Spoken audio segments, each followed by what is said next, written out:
어떻게 보면 우리 이 세상은 살아남기 위해서 사는 것인지 아니면 이기기 위해서 사는 것인지 어쨌든 그냥 더불어 잘 살면 될 텐데요.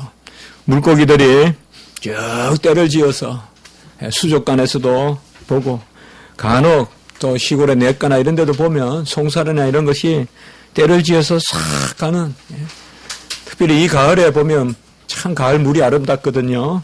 가을 물이 깨끗해 보이고 또 가을에 물고기들이 힘 있어 보입니다. 물에서 다니는 거 보면. 그런데 곧 겨울이 이제 되는데도 뭔가 물이 조금 차갑게 느껴질 때 그때 오히려 물고기들이 상당히 날렵하게 움직이는 그런 모습들을 볼 수 있는데요. 물고기들은 다 유유상종으로 물 위로 때로 그래서 쫙 이렇게 어울려 다닙니다. 또 나무도 보면 대체로 이렇게 더불어 쭉 피어 있는 것을 볼 수가 있습니다. 여러분들 이끼가 하나만 있는 거 보았습니까? 같이 쭉 열려 있는 게 이끼고 또 아름다운 꽃도 대체로 같이 피어 있습니다. 오히려 홀로 떨어져 있으면 어색한 것이고 홀로 삐쭉 뻗어 있으면 어색한 것입니다. 코스모스가 나까지런하게 피어서 찻장으로 보이는데 그냥 몇 개만 불쑥불쑥 나와 있으면 아주 좀 보기가 사납습니다. 세상의 만물들은 상당히 이렇게 어떻게 보면 흐름을 추구한다고도 볼 수 있고 또 뭐라 그럴까요? 서로 아기자기 내가 좀 더 클 수 있지만은 나눠주고 같이 크는 그런 모습들을 우리가 좀 이렇게 볼 수 있는 것 같습니다. 그러나 인생의 문제로 들어왔을 때는 우리가 조금 다릅니다. 가장 중요한 것은 더불어 산다는 것. 이거 계속 우리가 어디 가나 붙어 있는 이야기죠. 함께 잘 살자, 하나 되자, 더불어 살자, 같이 높아지자, 상승하자, 상생하자, 이런 말들 많은데, 실제로 인생의 속을 들여다보면, 우리의 속과, 우리의 고민과, 우리의 끙끙 앓는 것을 들여다보면, 이기려고 하는 것이죠. 어쨌든 이겨야 기쁘고, 평범한 것은 그저 평범한 것이지, 그건 기쁜 것이 아니죠. 그래서, 무엇이든 일단 이기고 싶어 하는, 그래서 지는 것은 참지 못하고 일단 이기기 위해서 삽니다. 지금 이기기 위해서 얼마나 세 사람 혹은 다섯 사람, 여섯 사람이 열심히 뛰어다니고 있습니까? 어쨌든 그들의 명분은 좋지만은 1차적으로는 이겨야 되는 것이죠. 그게 가장 중요한 거죠. 이기기 위하여 전략을 짜는 거지 의롭기 위하여 전략을 짜는 건 아마 아닐 것입니다. 누군가가 대책본부장을 맡을 때 그 사람은 이기기 위해서 세우는 것이지 어떤 그 사람이 의롭다고 가장 어떤 표본이 되고 이 시대의 사표가 된다고 세우는 것은 아닐 것입니다. 우리 크리스찬도 이 세상에 살기 때문에 이기는 데 익숙합니다. 사실 지나고 나면 괜찮거든요. 조금 늦게 가면 어떻습니까? 1, 2년 늦게 승진하면 어떻습니까? 안 그렇습니까? 또 더 크게 보면 또 늦게 승진한다고 아예 몰락하는 것도 아니지 않습니까? 사실 항상 보면 늦게 출발하는 듯 하지만은 또 늦게 출발하는 사람이 더 많은 것을 누릴 수도 있거든요. 그게 세상인데도 어쨌든 우리는 동료들 간에 같이 시작을 했으면 스타트 라인에 같이 서 있으면 내가 가장 먼저 피니시 라인에 가고 골인을 해야 그래야 내가 가장 기쁜 것이고 뭔가 뒤지고 이러면 살 수가 없어요. 살 수가 없습니다. 누가 통계를 내봤다고 해요. 예컨대 500만 원 월급을 받는 사람이 300만 원 받을 때 그건 별로 불평 안 한답니다. 그러나 500만 원 월급 받는 사람이 내가 400만 원 받고 옆에 사람이 600만 원 받으면 그것은 못 견딘다는 거예요. 같이 300만 원 받는 것은 괜찮은데 저 사람이 600만 원 받고 내가 400만 원 받으면 내가 100만 원 더 받는데도 그건 못 견딘다는 거예요. 살 수가 없다는 거예요. 사실 어떻게 생각해 보면 마음만 한번 다스리면 되잖아요. 100만 원 더 들어오고. 그런데 그 세상은 어떤 만물들, 물고기나 아까 제가 말씀드린 것은 같이 자라가고 같이 움직이고 이렇게 탁탁탁 이렇게 하잖아요. 아주 그냥 탁탁 이렇게 꺾잖아요. 같이 보면 어디 약속이나 하듯이. 그러나 우리 이제 인생은 참 그게 잘 안 돼요. 신학교 교수는 경쟁 안 하는 듯 하죠, 여러분들. 예. 아닙니다. 신학교 교수도 경쟁이 있어가지고, 제가 어느 교수님한테 그런 걸 한번 들어봤어요. 예. 요새 우리도 학생 평가를 하거든요. 평가를 하면 저도 뭐 못 받지는 않습니다. 예. 그러나, 어느 분이 뭐 음료수를 좀 사주는가 봐요. 학생들한테 목이 마르니까. 근데 그게 소문이 났다는 거야. 평가 잘 받으려고 음료수 사줬다. 평가 잘 받으려고 음료수 사줬겠어요. 예? 금반지를 하나씩 사주지. 예? 그 음료수 사가지고 평가를 받아봤지 얼마나 잘 받겠어요. 예? 평가 잘 받으려면 양복을 한 번씩 다 사주든지. 예? 그래서 어쨌든 보면 우리는 이 경쟁 구조에 익숙해요. 그러니까 간혹은 경쟁에 무든등한 그런 사람을 만나면 의아스럽게 보이고, 우리 마리아 같이 투표하는데 예, 같이 둘이 나왔는데 약속하고 나는 너 찍어주고 너는 나 찍어주고 해놓고는 찍어주는데 상대편은 나에게 안 찍어준다 이거죠. 예, 이런 것은 마리아가 잘난 게 아니라 조금 뭔가 어릴 때 예국에서 살았던 그런 어떤 그런 버릇 아닌가. 우리기도 보면 좀 그런 게 있어요. 그래서 간혹은 야 저래가지고 한국에서 살아남을까 하는 마음도 있지만 또 간혹은 저래 살아야 편하다는 그런 또 마음의 이유도 있죠. 굳이 이기려고 하는 이런 삶의 버릇, 이것도 아마 제가 주은 것 아닌가요? 그런 생각을 한번 해봅니다. 우리는 선의의 경쟁이란 말을 쓰는데요. 참 아름다운 말인데 정말 너무 지나치게 경쟁하니까 나를 소진하고 즐겁지 않고 재밌지 않고 무슨 옷을 하나 이렇게 사 입어도 봄날 옷을 입고 가을날 계절이 바뀔 때 옷을 입어도 참 내가 내 옷이 깨끗하고 내가 즐거우면 되는데 다른 사람은 내 것보다 더 잘 입었다 뭐 이렇게 자꾸 비교하기 시작하면 정말 이 세상이 영원히 무한하게 간단 말이에요. 끝없이 힘든 거. 그래서 우리 기독교인들은 우리 성경은 이기는 것을 가르치지 않습니다. 어떻게 보면 세상에서는 미련한 것, 없는 것, 덜 가진 것, 말쓰게 쓰는 것, 또 덜 받는 것, 이런 것을 많이 가르칩니다. 그러나 한 가지는 이기라고 해요. 한 가지. 그것이 뭐냐? 오늘 말씀이 바로 그것을 우리에게 전해주고 있습니다. 계시록 21장 7절에 보면 이기는 자는 이것들을 상속으로 바르리라. 나는 그의 하나님이 되고 그는 내 아들이 되리라. 여기에 지금 목적어가 나와 있지 않습니다. 무엇을 이긴다는 말이냐? 이기는 자에게는 상속권을 주시는데 그 상속권이 작은 것이 아니라 하나님의 자녀됩니다. 그럼 무엇을 이기느냐 이 말이에요. 계시록 21장 1절과 2절에도 보면 새하늘과 새 땅에서 거룩한 성 예루살렘에 들어가는 사람은 오직 이기는 사람만이 들어간다라고 이렇게 이야기하고 있고 계시록 13장 8절에 보면 죽임을 당한 어린 양의 생명책에 기록된 사람들은 다 이기는 사람들이다라고 이렇게 이야기하고 있습니다. 그러면 지면 하늘나라 갈 수 없고 지면 새하늘, 새 예루살렘, 새하늘과 새 땅에 들어갈 수 없고 지면 어린 양의 생명책에 기록될 수 없는데 그러면 무엇을 이겨야 되느냐? 그것이 바로 오늘 15절에 보면 십자가로 그들을 이기셨습니다. 십자가로 이기는 것인데 무엇을 이기느냐? 우리는 죄를 이기는 것이고 죄의 권세인 사망을 이기는 것입니다. 죽음을 이기는 것입니다. 성경에서 죄에는 이기라고 하지 않아요. 죄만 이기라고 해요. 정욕을 이기라고 해요. 그 죄예요. 그래서 이기라고 해요. 이생의 자람을 이기라고 해요. 쓸데없는 교만을 이기라고 해요.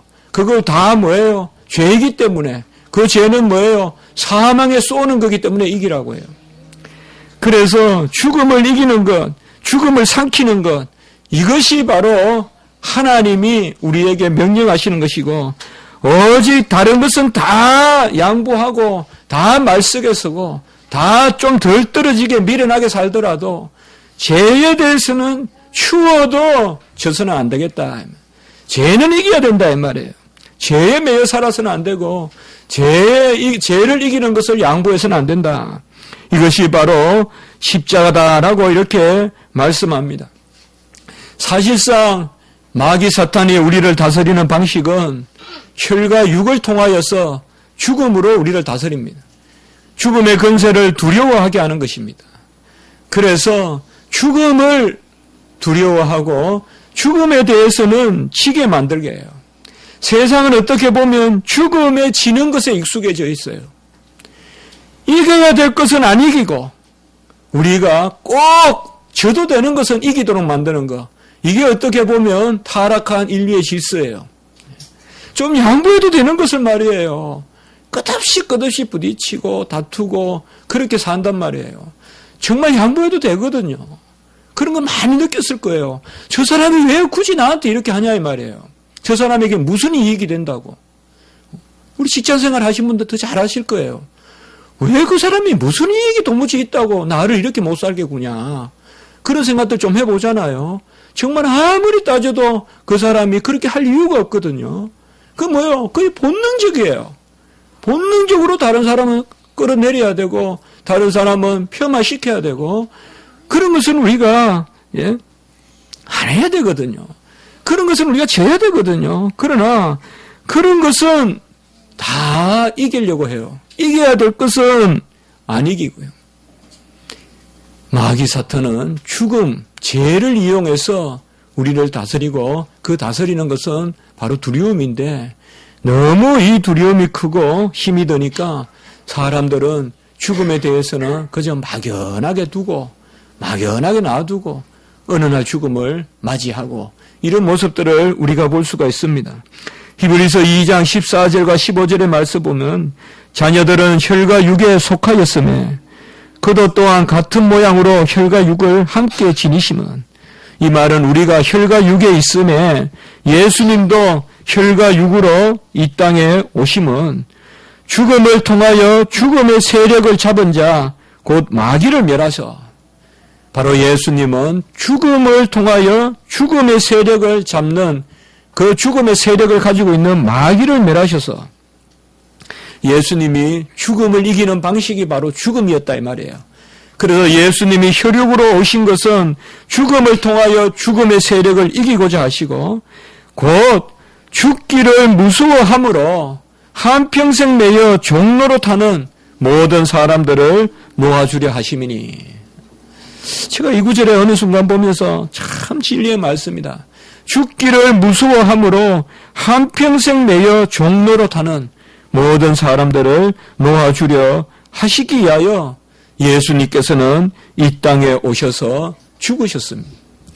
사실상 죽음을 이기는 유일한 길은 죽음입니다. 죽음과 짝하고 죽음과 함께 살고 죽음과 춤추고 죽음과 누리려고 하니까 죽음에 매여 있는 거예요.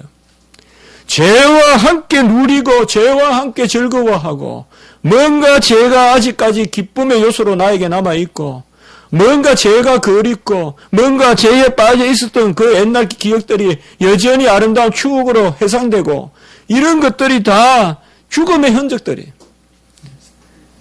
죽음을 이기는 것은 죽음과 함께 죽는 거예요. 혹은 죽음을 죽는 거예요. 그것을 우리는 할 힘이 없어요. 할 힘이 없어요.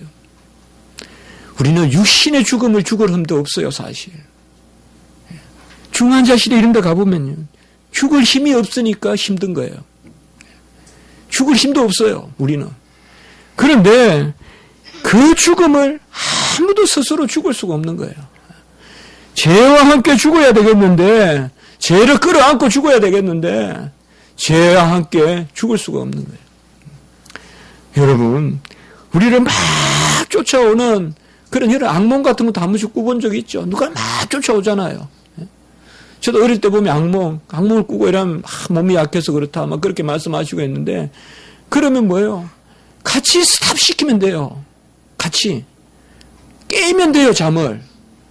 그 뭐예요? 내가 잠이 깨는 순간 악몽은 끝나요. 그 무슨 말이에요? 나는 잠이 깨고 그 악몽에서 나를 괴롭히던 그런 악몽은 사라지는 거예요. 근데 잠을 깨지를 못하는 거예요. 잠을 깨지를 못하면서 계속 예? 나는 쫓아오는데 깨지 못하고 하면서 반수면 상태에서 막 헛소리 하다가 깨면 그게 내가 잠을 이기는 거예요. 그래서 하나님은 우리에게 힘을 주셔서 깨게 하세요. 그러나 그게 너무나 힘들어요. 사실상 우리는 다 그렇게 생각하기 쉬워요. 죄는 더러운데, 죄는 나쁜 것인데, 죽음은 나쁜 것인데, 그거 그냥 버리면 되지. 그러나 그렇지 않습니다. 우리는 십자가의 죽음의 자리가 그것은 그저 아무나 할 수 있는 자리가 아닙니다. 우리가 부활의 자리에 나아가는 것은 언제나 죽음의 자리에 서기 때문에 그렇습니다. 십자가는 죽음에 굴복하는 것이 아니라 죽음을 이기는 곳입니다. 오늘 15절 아까도 봤지만은 십자가로 이기신 것입니다. 십자가는 흑암을 끌어모았습니다. 제60부터 90까지의 죽음은 흑암을 다 끌어모았어요. 죽음과 함께 죽는 거예요. 흑암을 다 끌어모았어요. 세상의 죄를 다 끌어모아서 거기에 육체의 휘장을 찢고 아주 임재의 빛을 드러내신 거예요. 모든 흑암을 끌어먹고 육체를 깨셔서 거기에 아주 강력한 빛을 비추어서 땅도 갈라지고 땅 아래에 있는 흑암의 근세도 다 갈라지고 그래서 지성소를 여신 것입니다. 십자가는 죽음이 걸려있는 곳이지만은 그곳은 생명의 싹이 난 곳이에요.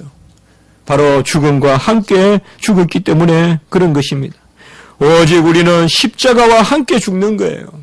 악몽을 꿀 때도 십자가를 붙들어야 돼요. 내가 죄 속에 빠져 있을 때도 십자가를 붙들어야 돼요. 우리의 죄의 기억도 십자가가 없이는 여전히 잊어버릴 수가 없어요. 왜 옛날로 그렇게 괴로워합니까? 왜 옛날로 그렇게 회상해요? 다 많은 경우에 죄의 기억이에요. 마귀 사탄은 아주 추억이라는 이름으로도 우리를 사로잡고 있어요. 그래서 옛날에 빠져서 헤어나지 못하고 병에 걸리고 정신병에 걸리고 하는 거예요. 아무도 스스로 헤어날 수 없어요. 심리학으로 정신병으로 치료할 수 없어요. 십자가를 부여잡으면 하나님께서 함께 죽게 만드는 거예요. 내 옛사람을 죽어야 새 사람이 사는 것이에요. 죽지 않고 살 수가 없어요. 그런데 그 죽음을 죽을 수가 없다 이 말이에요. 우리는 죽을 수 없어요. 죽는 것은 쉽고 사는 것이 어렵다고 생각할지 몰라요. 죽는 것은 그냥 포기하면 되지 않느냐? 아닙니다. 죽는 것이 어려운 거예요. 죽는 것이 어려워요. 특별히 죄의 건세와 함께 죽는 것이 어려워요. 죄는요, 죄와 함께 죽는 걸 바라지 않아요. 마귀 사탄은요, 마귀 사탄과 함께 살기를 원해요. 죽음의 건세와 계속 함께 살기를 원해요. 함께 손잡고 춤추기를 원해요. 그게 마귀 사탄이에요. 그리고 유명한 시도 있죠. 죽음의 무도다. 죽음의 무도가 있어요. 그런 음악도 있죠. 죽음의 무도예요. 마귀 사탄은 끝까지 죽음과 함께 춤추기를 원해요. 왜요? 함께 죽으면 죽음은 끝이 나기 때문에. 그래서 우리의 십자가의 죽음은 죽음을 이기는 죽음이고 죽음을 멸하는 죽음이고 죽음을 부끄럽게 하는 죽음이에요. 골로새서 3장 3절에 보면 이는 너희가 죽었고 너희 생명이 그리스도와 함께 하나님 안에 감추어졌음이라 라고 이렇게 말하고 있습니다. 이게 바로 십자가의 자리란 말이에요. 너희가 죽었고 너희 생명이 그리스도와 함께 십자가 안에 감추어져 있다. 그래서 요한복음 16장 33절에 우리 주님께서는 담대하라 내가 세상을 이기었노라 라고 이렇게 말씀하는 것입니다. 죽음은 피해서 이길 수 없습니다. 죽음은 계산해서 이길 수 없습니다. 죽음을 이기는 길은 죽는 것입니다. 그 죽음과 함께 죽는 것이요. 그 죽음과 함께 죽는 길은 오직 예수의 죽음에 연합하는 길밖에 없어요. 주님과 함께 죽어야 돼요. 구주와 함께 나 죽었으니 구주와 함께 나 살았도다. 우리가 이렇게 찬송하잖아요. 주님과 함께 죽지 않고는 주님과 함께 살 수가 없어요.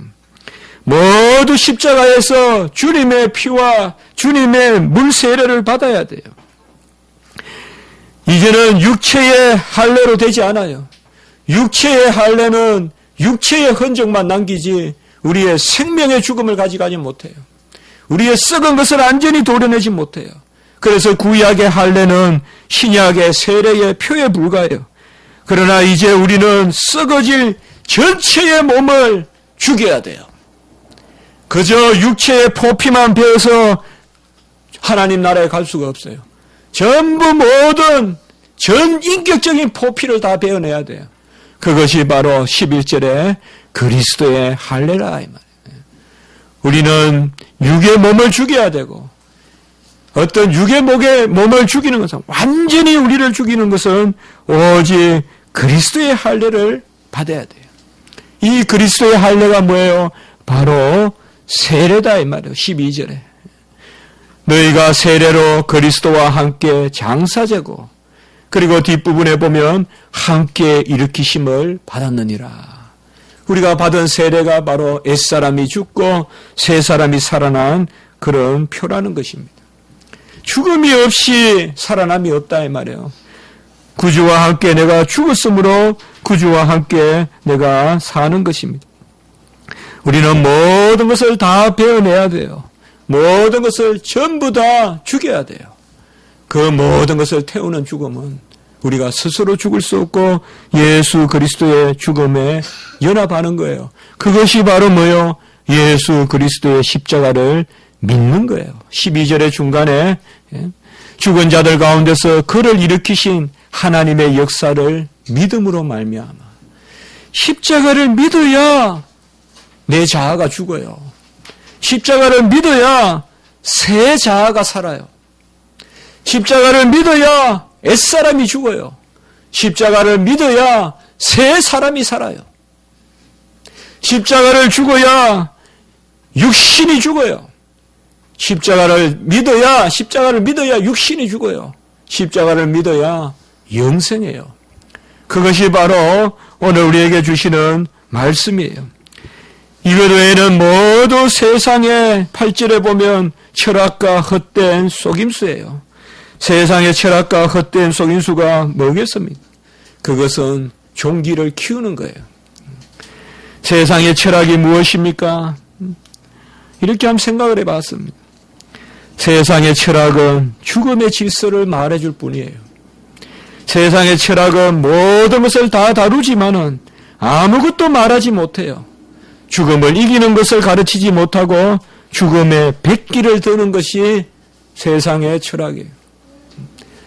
저는 사르트르의 존재와 무라는 그 두꺼운 책을 읽어본 적이 있습니다. 고등학교 때부터 읽어본 적이 있어요. 대학교 와가지고는 한번 읽어본 적이 있어요. 죽음에 대해서 다룬 적이 있더라고요.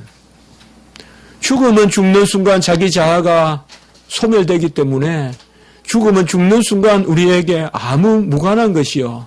살아있을 때는 나에게 아직 온 것이 아니기 때문에 죽음에 대해서 논하는 것은 아무 필요가 없다. 이게 사르트르 이야기예요. 죽음을 죽기 전에는 죽음과 무관하고 죽은 후에는 나와 무관하니 죽음 후에는 내 존재가 소멸함으로 죽음에 대해서 말할 필요가 없다는 거예요. 그게 존재와 무예요. 그게 실존주의예요. 아무 죽음에 대한 답을 주지 못하잖아요. 그게 뭐예요? 죽음의 백기를 드는 거예요. 우리는 죽음을 죽는 것이요. 세상 철학은 다 죽음에 굴복하는 존재를 노래하고 있을 뿐이에요. 궁극적으로는 세상의 철학으로는 아무도 죽음을 죽는 길을 가르쳐 주지 못해요. 그것이 또한 헛된 속임수라고 8절에 말하고 있습니다. 헛된 속임수는 역시나 바로 죽음과 생존하는 방법을 가르쳐 줍니다. 우리는 다 이 세상을 떠나게 되어 있어요. 이 세상을 떠날 때 무엇을 가져가는가? 그것을 가르쳐 주는 것이 참된 진리예요. 세상을 떠날 때 가져갈 수 없는 것을 여전히 영원한 것으로 가르치는 것은 모두 헛된 속임수입니다. 우리가 가장 유익한 게 뭘까요, 여러분들? 부모들은 자녀들에게 가장 필요한 것을 남겨주시면 돼요. 자녀들에게 분쟁할 것을 남겨두지 마세요. 재산 같은 건 인격을 안 가르치고 재산을 남겨두면 싸우라고 남겨두는 거예요. 자녀들에게 하나님의 여호와의 법을 안 가르치고 자녀들에게 재산을 남겨주면 그거는 자녀들이 서로 싸우라는 것밖에 안 돼요. 그럴 바에 아예 그만 세상에 기증하고 아니면 교회에 기증하고 자녀들 그냥 가난하게 두는 게 나아요. 자녀들에게 먼저 물려줄 것이 뭐냐? 하늘나라에 가져갈 것이 귀하다는 것을 물려주고, 자녀들이 무슨 돈을 물려주고 땅을 물려줄 생각하지 말고 자녀들에게 지금 하나라도 더 가르치는 거예요. 정말 너무 아끼지 말고 자녀들하고 같이 음악회라도 한번 더 가고, 몰라요, 저는 그런 생각이 들어요. 세상의 헛된 속임수는 전부 뭐냐 하면 결국 죽음과 함께 사는 것을 가르치지 죽음을 이기는 것을 가르치지 못해요. 죽음과 함께 산다는 말은 뭐예요? 죽음과 함께 다 의미가 없는 그런 것들만 가르친단 말이에요. 그래서 극기야는 지옥의 형벌에 이르는 그런 일들을 하는 것입니다. 우리는 세상의 초등학문을 따르는 것이 아니요 사람의 전통을 따르는 것이 아니라고 그렇게 말씀하고 있습니다. 우리 그리스도인들의 삶은 내가 날마다 죽노라. 사도 바울의 그 고백의 삶이 그리스도의 삶입니다. 내가 날마다 죽노라 하는 것은 주 안에서 죽는 것이요 주 안에서 죽는 자가 복되다고 하였으니 주 안에서 죽는 자는 죽어도 살기 때문에 복된 것입니다. 세상을 향하여는 내가 십자가의 그 정을 못을 받고 세상은 또 나를 향하여 못을 받고 그것이 날마다 우리가 죽는 것입니다. 세상을 벗어나서 세상을 도피하고 살아난 게 아니에요. 세상 속에 사세요. 그러나 세상의 죽음과 짝하지 마시라 이 말이에요. 세상의 죽음을 죽으시라 이 말이에요. 그때 하나님께서 우리에게 놀라운 권능과 놀라운 은혜를 베푸시는 것입니다. 우리 주님께서는 이 땅에 죽기 위하여 오셨어요. 그러나 주님은 이미 생명의 권능으로 오셨어요. 주님의 팔을 잡으면 죽음이 있다면 주님의 오른팔을 잡으면 부활의 영생이 있어요. 오늘 19절의 말씀에 보면 그 안에는 신성의 모든 충만이 육체로 거하시고, 신성의 모든 충만이 육체로 거하시고, 신성과 육체는 인성이잖아요. 우리 주님은 육체 가운데 죽으셨어요. 그리고 신성 가운데 살아나셨어요. 그 신성에 충만한 게 육체 가운데 계세요. 그래서 주님의 죽음은 깨뜨리면 빛이 나는 죽음이에요. 주님의 육체는 깨뜨리면 아주 여호와의 강체가 쫙 늘어나는 거예요. 그래서 십자가에서 육체의 희장을 쫓았고 그것이 히브리서에 보면 우리의 상길이요 생명의 길이라고 한 것이에요. 왜요? 주님의 육체에는 신성의 충만함이 있기 때문에, 신성의 충만함이 육체 속에 거하기 때문에 그 육체를 깨뜨리면 깨뜨릴수록 주님의 거룩한 신성이 드러나서 빛이 난단 말이에요. 세상의 죽음은 부르죽죽해요. 세상의 죽음은 냄새가 나요. 세상의 죽음은 그야말로 지옥에 춤을 추는 거예요. 그렇지만은 주님과 함께 죽는 것은 세상 사람들은 손가락질하고 세상 사람들은 미련하다 하지만은 주님과 함께 죽는 것은 때리면 때릴수록 빛이 나요. 가시로 찌르면 찌를수록 향기가 난다 이 말이에요. 바람이 불면 불수록 동풍아 불어라 서풍아 불어라 바람이 불면 불수록 향기가 난다 이 말이에요. 그것이 바로 주님이요. 왜요? 그분은 사람이시며 하나님이시며 신성의 모든 충만함이 육체에 거하시기 때문에 그 가운데 십자가로 이기셨기 때문에 우리는 십자가를 부여안기만 하면 그 죽음이 바로 생명의 길이 되는 것입니다. 우리가 다 그 주님과 함께 세례를 받았어요. 그 주님으로 말미암아 죽고 그 주님으로 말미암아 살았어요. 내가 좀 연약해도 좀 부족해도 좀 없어도 하나님이 나에게 큰 선물을 주셨어요. 그것은 바로 그 빛의 자녀가 되게 하신 것이에요. 죽음을 깨뚫고 들어가는 빛의 자녀가 되게 하셨어요. 그래서 빛으로 이기게 하시고 일어나 비추어라. 소자야 일어나 비추어라. 괜찮다 소자야 일어나라. 너는 이미 빛의 자녀이다. 너는 어둠을 이겼다. 우리는 절대 어둠의 근세에 빠져 있으면 안 돼요. 여전히 하나님의 말씀이 저주로 여겨지면 안 된다 이 말이에요. 하나님의 말씀을 이제는 은혜로 받아야 돼요. 주님이 우리에게 명령하시는 것을 은혜로 받아야 돼요. 그것이 바로 오늘 14절의 말씀이에요. 우리를 거스르고 불리하게 하는 법조문에 옛날의 성경에는 의문이라고 이렇게 나와 있어요. 문자의 정서를 지우시고 제하여 버리사 십자가에 못 박으시고 이걸 오해하시면 안 됩니다. 율법을 폐지했다거나 하나님의 법을 폐지한 게 아니에요. 하나님의 법을 은혜로 받아들이지 못하는 것, 그것을 폐하여 버렸다는 거예요. 무슨 말이냐? 하나님의 말씀을 저주로 여기고 사는 그것을 폐하여 버렸다는 말이에요. 우리가 은혜 받기 전에는 그 여호와의 빛에 거하기 전에는 하나님의 말씀을 받으면 하루다 망하였도다. 내가 죽었도다. 주여 떠나소서. 나는 죽겠나이다. 그런 고백밖에 없어요. 그것은 옛날 버릇이에요. 이제는 뭐예요? 그리스도와 함께 죽고 그리스도와 함께 살았기 때문에 하나님의 말씀을 전부 은혜로 받는 거예요. 우리 성도님들은 그래야 됩니다. 하나님의 말씀이 나를 찌르면 찌를수록 우리는 의문으로 받지 않아요. 내가 거룩하라 그러면 제가 어떻게 거룩합니까? 이런 더러운 종이 어떻게 거룩합니까? 네가 누군가를 사랑하라 이러면 종이 종 하나의 심령도 감수하지 못하는데 누구를 사랑합니까? 그런 애통함이 있지만 동시에 그곳에 머물러 있으면 그건 옛사람이라 이 말이에요.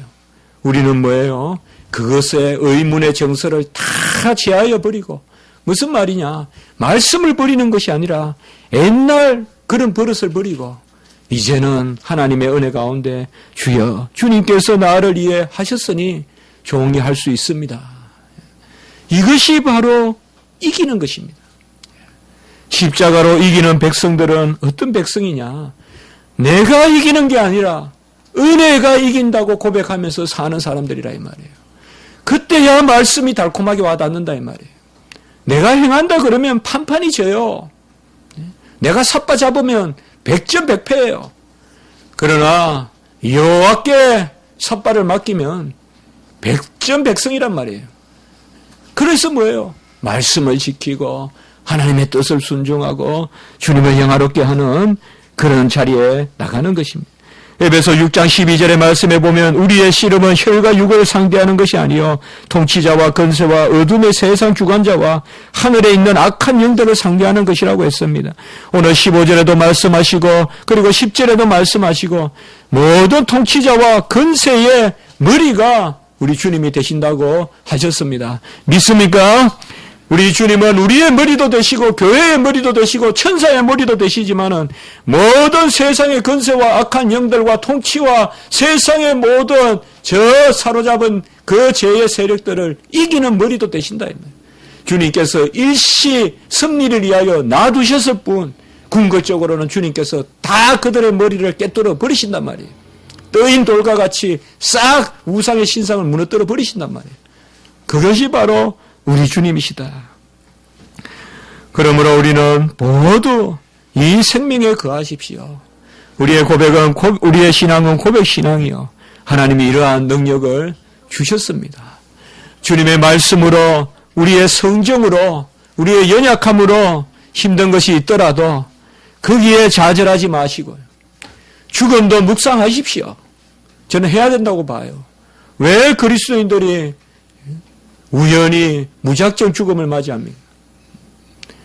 죽음도 묵상하십시오, 여러분들. 준비할 수 있어야 돼요.